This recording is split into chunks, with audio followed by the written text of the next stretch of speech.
memang tidak tahu diri Kisanak. Sudah diberi kesempatan hidup oleh Gusti Prabu Malang Luncak. Sehingga ketika saya menggunakan ajian Rengga Gunung, hampir saja membalik ke diri saya sendiri. Suliwa juga memiliki ilmu yang aneh, Guru. Dia bisa membuat dirinya menjadi banyak. Sungguh luar biasa. Anak semuda itu sudah sanggup menguasai ilmu yang memerlukan pemusatan pikiran yang sangat kuat, Gusti Prabu.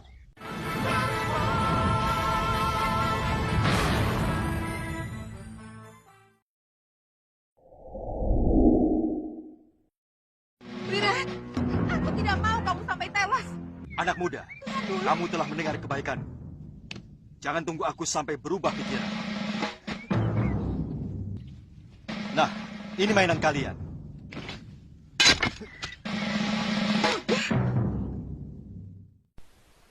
Seperti yang telah diceritakan di episode sebelumnya, bahwa Sudawirat yang katanya adalah pendekar Mahasakti serta memiliki banyak ilmu pamungkas, ternyata tidak ada apa-apanya di hadapan Prabu Angling Dharma. Semua ilmunya pun mentah di hadapan Sang Prabu. Ia pun babak belur dibuatnya, namun masih beruntung karena Raja Malwapati tersebut masih memberinya pengampunan dan membiarkannya pergi untuk kembali berguru kepada Durgandini dan para pendekar jompo lainnya yang telah menjadi guru Sudawirat. Tujuan Sang Prabu melepaskannya adalah agar pemuda itu mau melaporkan kekalahannya kepada gurunya. Sungguh luar biasa. Anak semuda itu sudah sanggup menguasai ilmu yang memerlukan pemusatan pikiran yang sangat kuat, Gusti Prabu. Iya. Durgandini telah menebarkan dendamnya dengan cara membabi buta. Bagi seorang penjahat, tidak pernah ada urusan apakah ilmu itu akan membuat kerusakan di muka bumi atau tidak. Mestinya kalian tidak perlu meleraiku. Ketika telah sampai di tengah hutan, Sudawirat pun marah besar kepada Lokahita dan pria mitra, sebab ia merasa tidak terima karena telah dihadang keduanya ketika akan kembali menyerang Prabu Angling Dharma. Dasar anak tidak tahu diri, sudah tahu bahwa dirinya tidak mampu berbuat apa-apa di hadapan Angling Dharma, namun masih saja nekat untuk menyerang membabi buta. Masih untung Sang Prabu tidak membunuhnya, padahal jika Sang Prabu mau, maka akan sangat mudah melakukannya. Hal itulah yang difikirkan oleh Lokahita, sehingga menghalanginya dan mengajaknya pergi dari Malwapati. Di tengah pembicaraan mereka, tiba-tiba datanglah Durgandini dan Kang Sadewa yang langsung menanyakan mengapa mereka masih berada di tempat itu dan tidak berada di Malwapati. Tapi kenapa kalian masih ada di sini? Raja itu menggunakan ajian Halimun, Guru. Sehingga ketika saya menggunakan ajian Rengga Gunung, hampir saja membalik ke diri saya sendiri. Ya, memang aku belum memberimu ilmu untuk menangkal ajian itu. Tapi memang ajian Halimun itu sulit untuk ditangkal. Kangsa! Durgandini sendiri pun mengakui kalau ajian Halimun sulit untuk dihadapi. Padahal Prabu Angling Dharma masih memiliki banyak ilmu yang lebih hebat lagi, seperti ajian Meliwis Putih yang mampu menangkis sehebat apapun serangan lawan. Kang Sadewa pun kemudian memberitahukan kalau ia mempunyai teman yang juga menguasai ilmu halimunan. Namanya adalah Resi Abicaraka. Ia seorang tuang sihir yang sangat hebat dan kejam. Pendekar tua itu pun menyarankan agar Sudawirat belajar ilmu halimun dengan Resi Abicaraka itu. Kini Durgandini pun merasa sedikit tenang karena telah mendapatkan guru baru yang cocok untuk Sudawirat. Ia pun sudah tidak sabar lagi melihat muridnya itu menggunakan ilmu Halimun Rengga Gunung untuk menghancurkan Angling Dharma dan kawan-kawannya. Aku sudah tidak sabar melihat Raja Malwapati itu menyembah-nyembah murid kita. Meminta ampun. Begitu juga dengan patihnya. Guru, Suliwa juga memiliki ilmu yang aneh, Guru. Aneh? Aneh apa lagi? Dia bisa membuat dirinya menjadi banyak, sehingga susah untuk mencari dia yang asli. Chandra Ditya Kembar. Sudawirat pun melaporkan bahwa Suliwah memiliki ilmu yang mampu merubah dirinya menjadi banyak. Durgandini pun langsung paham kalau ilmu yang dimaksud muridnya itu adalah Aji Candraditya Kembar. Namun ia pun menjadi bingung dan tidak percaya kalau Suliwah menguasai ilmu raga kembar yang hanya dimiliki oleh Pangeran Suryapati tersebut. Apa mungkin dia memiliki ilmu kembar bayang itu? Kalau begitu, hampir seluruh ilmu suamiku Pangeran Suryapati berhasil dia serap. Padahal suamiku sudah lama mati. Ini baru benar-benar aneh. Ya, aneh. Guru, beri saya kesempatan sekali lagi untuk melawan Prabu Angling Darma. Ya, laki-laki Sudawirat kembali meminta untuk menghadapi Prabu Angling Darma. Namun kini Kang Sadewa sendiri yang mengingatkannya agar tidak tewas sebelum tujuan balas dendamnya tercapai. Durgandini pun menambahkan penjelasan Kang Sadewa bahwa muridnya itu harus menguasai ilmu paling sakti golongan hitam, yaitu ilmu langkah 1000 alias kabur dari gelanggang ketika merasa sudah kalah dan tidak mungkin lagi untuk menang. Malam itu tampak Suliwah yang sedang bersama dengan Bongoh, tapi pemuda itu pun masih berpikir tentang teror-teror yang akan dilancarkan oleh Sudawirat selanjutnya.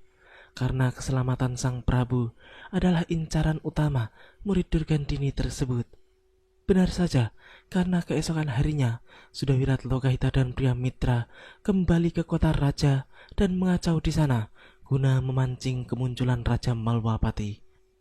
Tapi pendekar berhati iblis itu akan melakukan apa saja untuk kemenanganmu.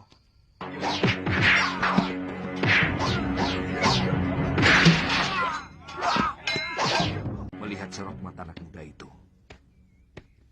aku yakin dia masih tetap ingin membunuh Gusti Prabu Angling Darma.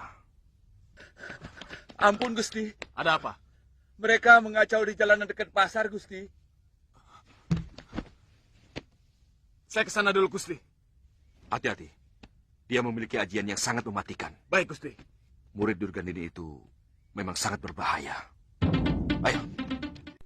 Batik Madrim dan para senopati pun kemudian ikut turut serta menghadapi 3 pengacau kota raja tersebut. Di sana banyak sekali para warga yang sedang menonton pertarungan itu. Bongoh pun kebetulan juga sedang berada di tempat tersebut.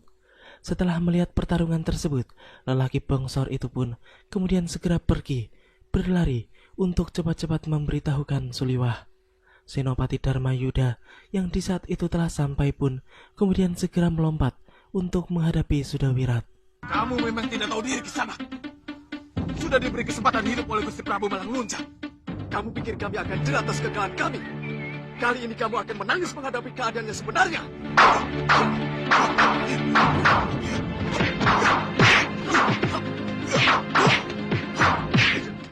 Pertarungan keduanya pun berjalan sengit.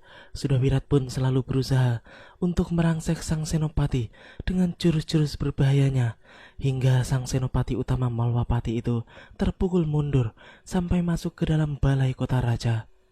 Setelah puluhan jurus berlalu, Senopati Dharmayuda pun mulai keteteran, dan akhirnya beberapa pukulan Sudawirat berhasil mendarat di tubuhnya hingga membuatnya terhuyung-huyung ke belakang.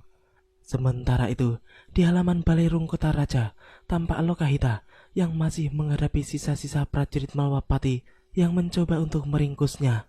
Sedangkan di saat itu, Batik Madrim yang baru saja tiba pun segera memberikan bantuan kepada senopati utamanya.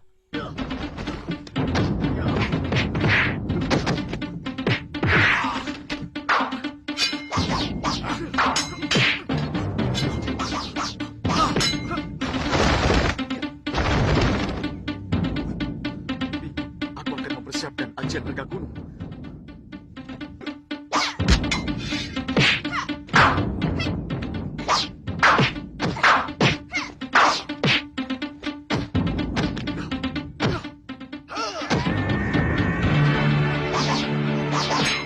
Ya, ketika akan mematek ajian Rengkah Gunung, Sudawirat pun mendapatkan gangguan dari para prajurit yang memang sedang waspada berjaga-jaga. Hal itu jelas membuat konsentrasinya buyar karena ia harus menghadapi para prajurit itu terlebih dahulu. Pria mitra yang melihat kesulitan Sudawirat pun segera membantu untuk mengalihkan perhatian prajurit-prajurit yang tiada habisnya itu. Sedangkan Sudawirat sendiri kembali mencoba mematek aji rengkah gunungnya. Namun entah kenapa ia masih kesulitan untuk konsentrasi karena kini giliran ia melihat Lokahita yang dikalahkan oleh Patih Batik Madrim. Kurang ajar! Bertahanlah, Bibi!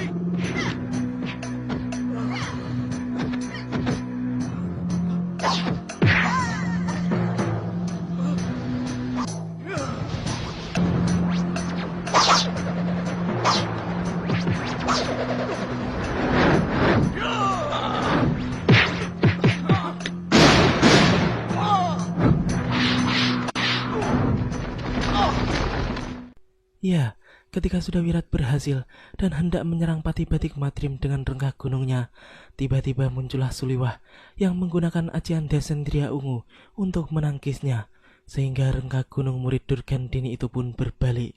Namun pemuda tersebut kemudian kembali mematek ajian kejinya itu, dan kini giliran Patih Batik Madrim yang bertindak. Kurang ajar!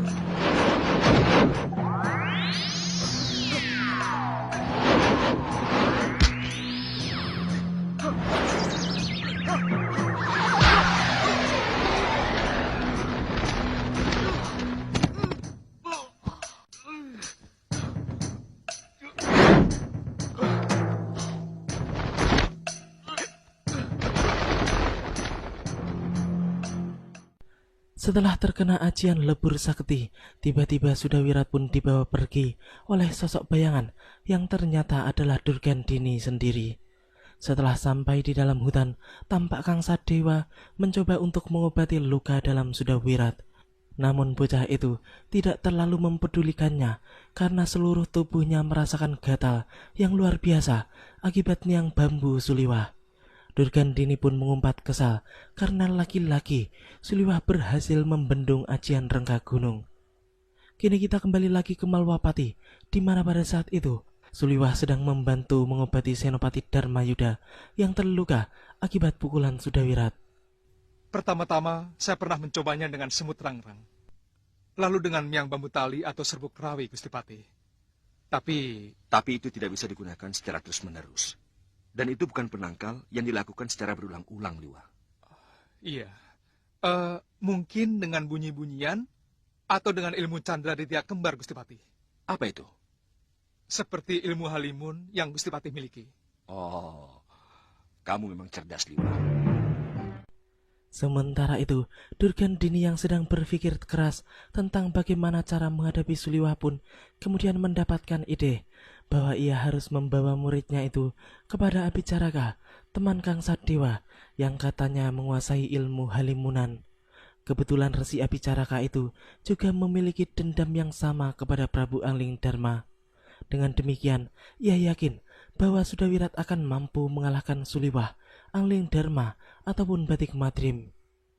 Kini kita menuju pada kediaman Wiku Upadita, di mana pada saat itu sedang kedatangan tamu, yaitu Empu Krodan Nala, yang kemudian menceritakan tentang kekejian Sudawirat.